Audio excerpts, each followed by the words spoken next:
नमस्ते, मैं जनक रेड्डी डुब्बाका से हूँ। फिजिक्स का त्वरित पुनरावृत्ति चाहिए, यानी सूत्रों की पुनरावृत्ति। यह भाग 2 है, समतल में गति। यहाँ देखिए, यह जमीन से प्रक्षिप्त गति प्रोजेक्टाइल मोशन है। यहाँ वस्तु को प्रारंभिक वेग u के साथ प्रक्षिप्त किया गया है, जो मूल बिंदु से थीटा कोण बनाता है। यहाँ इस वेग को हम दो घटकों में विभाजित कर सकते हैं। एक है ux यानी u cos थीटा, दूसरा है u sin थीटा। क्षैतिज दिशा में कोई त्वरण नहीं होता है। यह u cos थीटा पूरे गति के दौरान स्थिर रहता है, लेकिन नीचे की दिशा में एक त्वरण होता है, इसलिए ऊर्ध्वाधर वेग बदलता रहता है। इसलिए यहां से यहां तक ऊर्ध्वाधर वेग घटता है। अंत में सबसे ऊंचे बिंदु पर यह शून्य हो जाता है। इसलिए सबसे ऊंचे बिंदु पर केवल एक क्षैतिज वेग होता है, यानी ux बराबर है u cos थीटा के। देखिए, इस प्रक्षिप्त गति के लिए सबसे पहले समय t के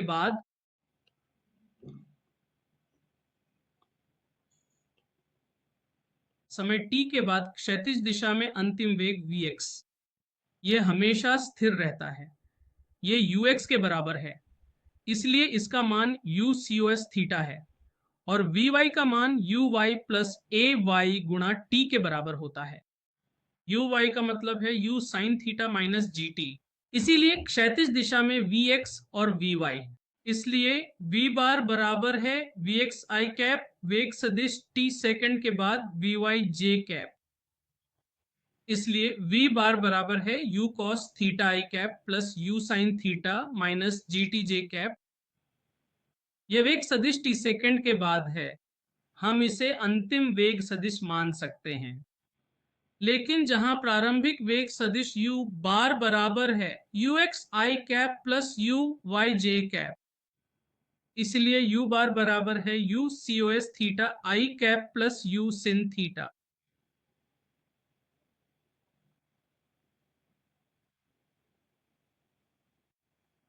u बार बराबर है u cos theta i cap plus u sin theta j cap. यह प्रारंभिक वेग सदिश है। यहां देखें, कुछ प्रश्न इस तरह पूछे जा सकते हैं कि किस समय पर प्रारंभिक वेग सदिश और अंतिम वेग सदिश परस्पर लंबवत होते हैं। देखिए, कोई भी दो सदिश यदि परस्पर लंबवत हों तो उनका डॉट प्रोडक्ट शून्य होता है। इसलिए u बार डॉट v बार बराबर है शून्य। डॉट प्रोडक्ट में यहाँ u cos थीटा है, ये u cos थीटा है, यहाँ u cos थीटा है। u cos थीटा गुणा u cos थीटा, यानी u square cos square theta. u square cos square theta plus यहाँ u sin थीटा है, ये वाला u sin theta minus gt है। इसलिए u square sin square theta minus u sin theta गुणा gt, ये बन जाता है शून्य बराबर है। यहाँ u स्क्वायर कॉमन है, cos square theta plus sin square theta एक होता है, इसलिए u square minus u sin theta गुणा gt, ये बन जाता है u sin थीटा गुणा gt बराबर है u स्क्वायर।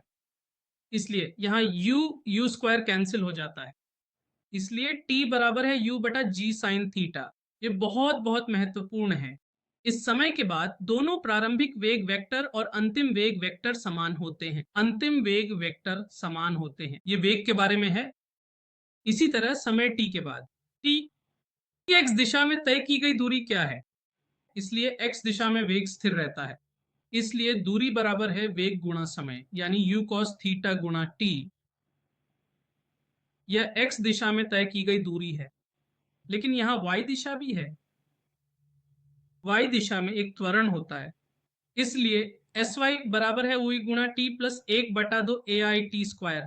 इसलिए sy में y ले रहा हूं। u sin थीटा कुछ और नहीं बल्कि u sin थीटा गुणा t minus half gt square है। ये y दिशा में विस्थापन है और यह x दिशा में विस्थापन है। इसी तरह किसी भी ऊंचाई पर ऊंचाई, यहां भी किसी भी ऊंचाई या किसी भी समय पर क्षैतिज वेग हमेशा स्थिर रहता है, यानी vx u cos थीटा के बराबर है। लेकिन जबकि vy मुझे लिखना होगा वी वाई वर्ग माइनस यू वाई वर्ग बराबर 2 ए आई एस वाई। इसलिए वी वाई वर्ग यू वाई वर्ग प्लस 2 ए आई वर्ग के बराबर है। इसलिए वी वाई वर्ग यू वाई वर्ग के बराबर है, यानी यू वर्ग सिन 2 माइनस 2 जी वाई। यह वी वाई 2 है और यह वी एक्स है। लेकिन समय h पर वेग सदिश यानी v bar v x i cap plus v y j cap के बराबर होता है। वी एक्स बराबर u cos theta i cap plus u 2 sine square theta minus 2 g y j cap.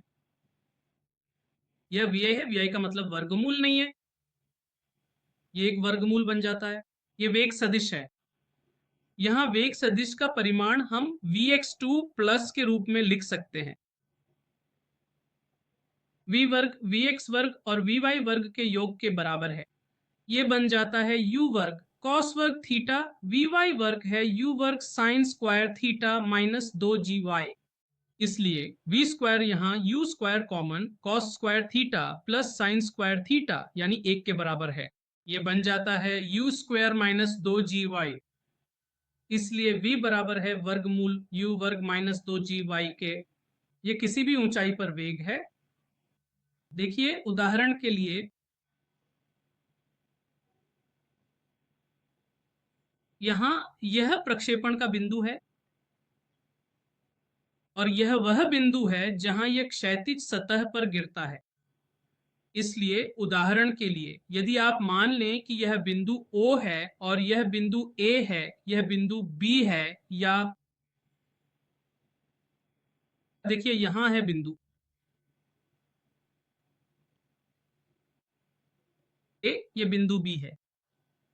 इसलिए बिंदु O और B के बीच बिंदु O पर यहाँ क्षैतिज वेग u cos थीटा है, ऊर्ध्वाधर वेग u sin थीटा है। यहाँ भी u cos थीटा है और ये वाला u sin थीटा है। इसलिए बिंदु O से A अथवा O से B, O से B तक संवेग में परिवर्तन डेल्टा P x दो दिशा में, यहां भी u cos थीटा है, यहां भी u cos थीटा है। x दो दिशा में संवेग में परिवर्तन शून्य है। x दो दिशा में शून्य, y दिशा में dpy अंतिम संवेग माइनस प्रारंभिक संवेग। अंतिम संवेग का अर्थ है द्रव्यमान गुणा वेग। अंत में वेग इस दिशा में है और प्रारंभ में ऊपर की दिशा में था, इसलिए इसे हम ऋणात्मक मान सकते हैं। इसलिए ये डेल्टा टी वाई बराबर हो जाता है minus mu sine theta minus प्रारंभ में माइनस म्यू साइन थीटा। इसलिए dpy बराबर है माइनस 2 म्यू साइन थीटा। इसलिए O से A तक संवेग में परिवर्तन का परिमाण बराबर है, ये 2 म्यू साइन थीटा है।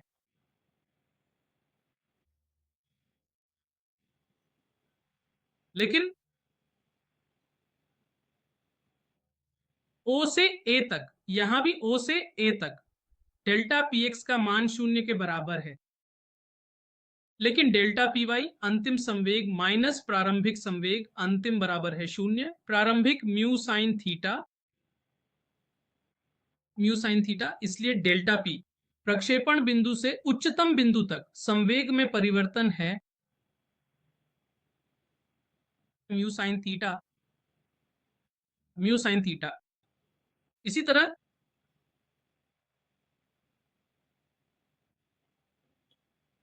O से A या B तक यह है बिंदु B, लैंडिंग बिंदु।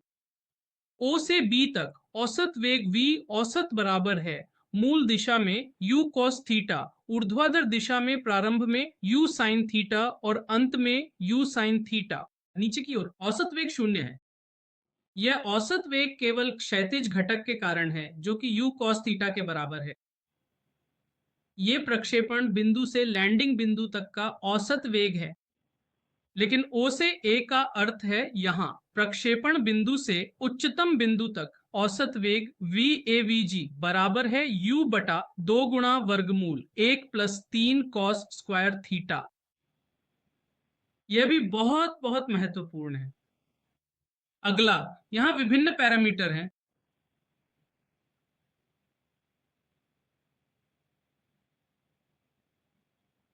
प्रक्षेप्य गति में। पहला है अधिकतम ऊंचाई, hmx बराबर है u square sine square theta बटा 2g। इसे हम लिख सकते हैं u साइन थीटा यानी uy स्क्वायर बटा 2g। यह अधिकतम ऊंचाई है। अगला है उड़ान का समय t बराबर है 2u साइन थीटा बटा g। यह बन जाता है 2uy बटा g। एक और है रेंज, रेंज बराबर है u स्क्वायर साइन 2 थीटा बटा g। यह बन जाता है 2 गुना, धन्यवाद, uy को ux से गुणा करके g से भाग देने पर हमें यह रेंज प्राप्त होती है। यहां रेंज अधिकतम है। r का मान अपने अधिकतम मान पर होता है जब थीटा 45 डिग्री के पूरी तरह से बराबर होता है। इसलिए अधिकतम रेंज आर मैक्स का सूत्र है u स्क्वायर बटा जी। यहां पर हमारे पास है r अपनी अधिकतम सीमा पर, और इसके साथ ही देखा जाए तो इनकी रेंज पूरी तरह से एक समान ही रहती है। दो कोणों थीटा और 90 माइनस थीटा के लिए ये दोनों पूरक कोण हैं। इन कोणों को पूरक कोण कहा जाता है। एक और महत्वपूर्ण बात, अधिकतम ऊंचाई और रेंज के बीच एक महत्वपूर्ण संबंध है। 4 घंटा बराबर है r tan थीटा, बहुत बहुत महत्वपूर्ण संबंध। और एक और संबंध h बराबर है gt स्क्वायर बटा 8। यह भी एक और संबंध है। अगला, यहां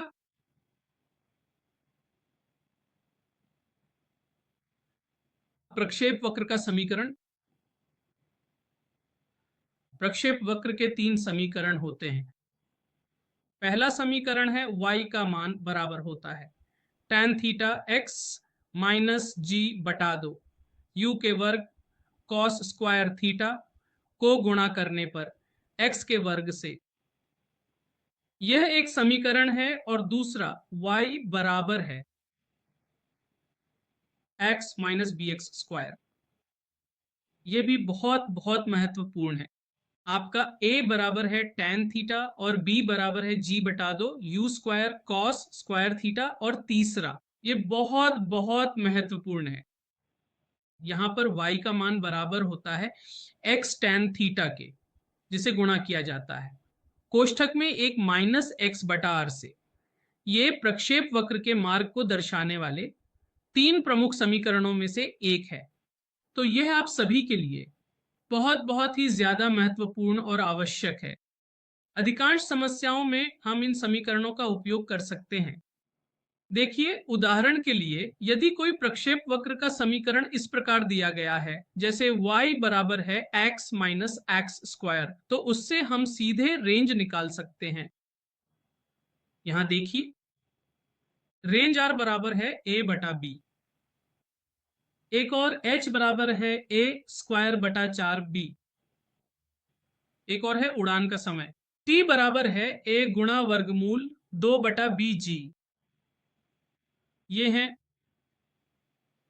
3 सूत्र। जब प्रक्षेप वक्र का समीकरण y बराबर है x minus b x square के रूप में दिया गया हो, उससे हम रेंज, अधिकतम ऊंचाई और उड़ान का समय निकाल सकते हैं। पूरक त्रिभुजों के लिए देखिए,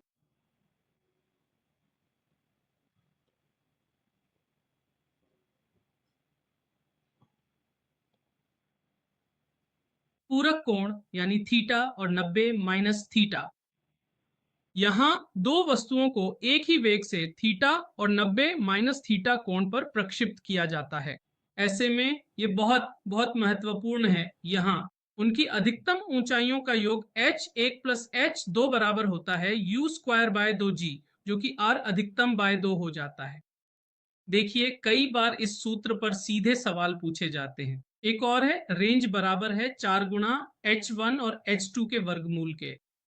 यहां देखिए, दोनों वस्तुओं के लिए रेंज समान होती है, और यह संबंध है कि रेंज बराबर है 4 गुणा h1 h2 के वर्गमूल के, या r स्क्वायर बराबर है 16 h1 h2। एक और संबंध है, उड़ान के समय T1 गुणा T2 बराबर होता है 2R बटा G। कई बार पूछा जाता है जब दो वस्तुओं को उनके पूरक कोणों से प्रक्षिप्त किया जाता है तब उनके समय अवधियों का गुणनफल सीधे किसके अनुपाती होता है। इसलिए T1 T2 सीधे रेंज के अनुपाती होते हैं। अब चलिए अगले की ओर बढ़ते हैं, एक और उदाहरण देखते हैं। देखिए उदाहरण के लिए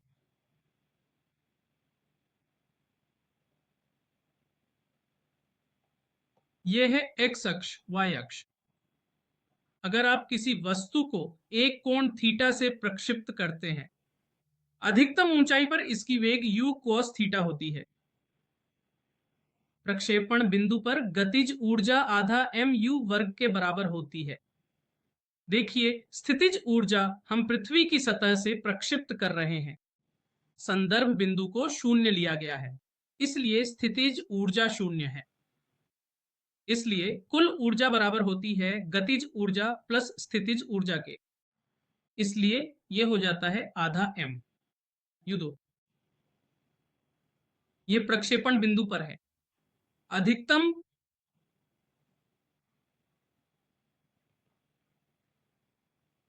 ऊंचाई पर गतिज ऊर्जा बराबर होती है आधा m गुणा u2 यानी u2 cos 2 थीटा।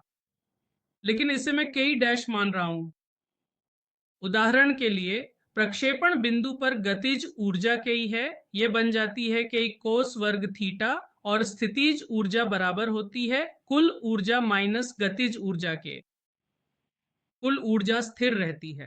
प्रक्षेपण बिंदु पर कुल ऊर्जा बराबर होती है आधा mu वर्ग, और गतिज ऊर्जा अधिकतम बिंदु पर आधा mu वर्ग गुणा कोस वर्ग थीटा होती है। इसलिए स्थितिज ऊर्जा बराबर होती है आधा mu वर्ग, जो यहां सामान्य है। यह बन जाता है एक माइनस कॉस वर्ग थीटा। इसलिए अधिकतम ऊंचाई पर स्थितिज ऊर्जा mu वर्ग गुणा एक माइनस कॉस वर्ग थीटा होती है, जो कि sin वर्ग थीटा के बराबर है। अगला बिंदु यह बहुत ही महत्वपूर्ण है। यह एक प्रक्षेप्य है और यह अधिकतम ऊंचाई है। देखिए यहां से यहां तक पहुंचने में लगने वाला समय T1 है और यहां से यहां तक पहुंचने में लगने वाला समय T2 है। यहां ये वे समय हैं जब इनकी ऊंचाई समान होती है, इसलिए यहां ऊंचाई h है, यहां भी ऊंचाई h है। इसी तरह जब T1 और T2 दिए गए हों तो कुल उड़ान समय से हम लिख सकते हैं T1 प्लस T2। यहां देखिए यहां से यहां तक पहुंचने में लगने वाला समय T2 है, यह T1 है, इसलिए यहां भी T1 है।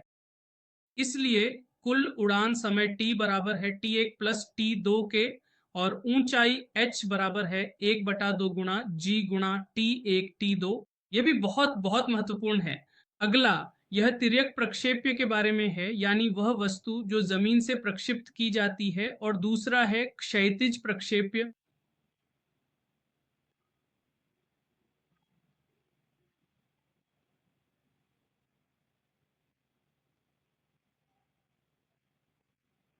क्षैतिज प्रक्षेप्य यहां भी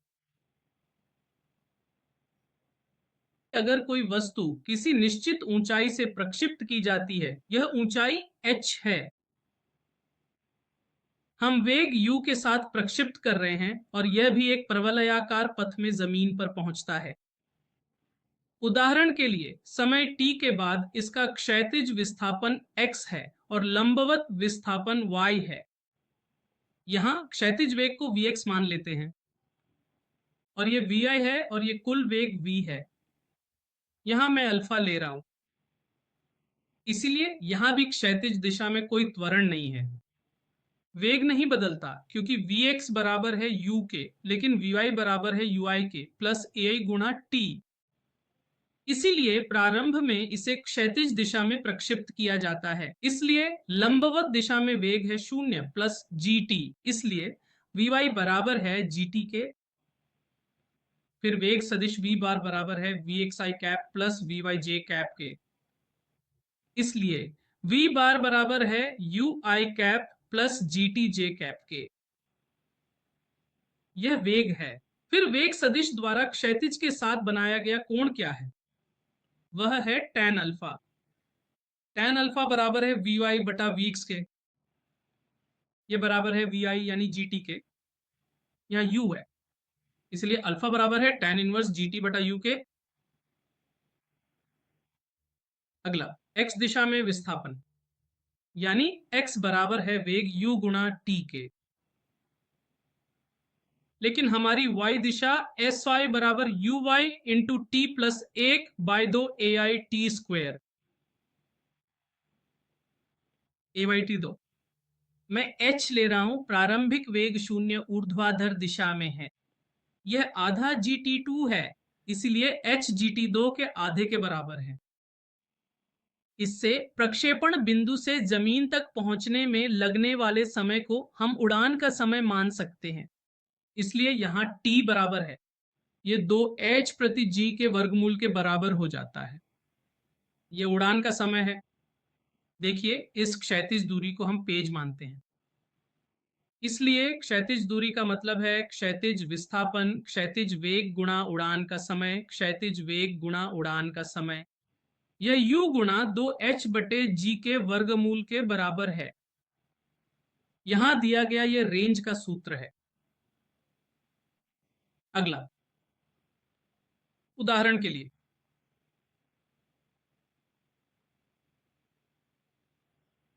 यह एक ऊंचाई h है। यदि आप इसे u वेग से प्रक्षिप्त करते हैं और ऊर्ध्वाधर के साथ थीटा कोण बनाते हैं, इसलिए यहां यह u cos थीटा हो जाता है और यह u sin थीटा हो जाता है।